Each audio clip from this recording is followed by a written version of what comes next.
Hello mga Koreans, mga friends, mga kabishi. For today's video guys, pupuntahan po namin ang aming mga apo doon sa bukid. Dahil po ay may klase, hindi na po nakapagala ang aking mga apo sa aming bahay, kaya kami na lang po ang pumupunta doon. Na-miss na po namin ang kakulitan ng aming mga apo guys. Kaya let's go, samahan nyo kami guys, puntahan natin sa bukid. At syempre bago yan, dumaan muna kami sa Jollibee dahil bilihan namin ng pasalubong ng Jollibee ang aming mga apo. Para po ay masaya pagdating namin ay excited po sila sa Jollibee.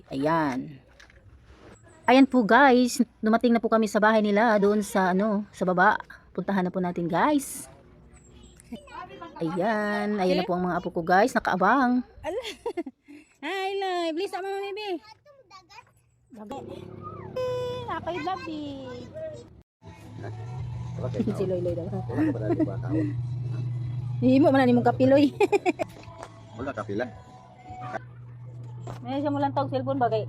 Dalawa pakita din nato na siya kanang pa. Ay mo. Diyan wala na. Diyan wala na.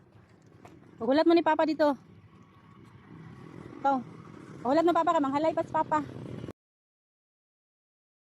Ayan na po guys. Uwi na po kami guys dahil may duty pa po ako ngayong umaga. Ayan po ang anak ko guys, ang papa nila. So thank you for watching guys. Bye bye.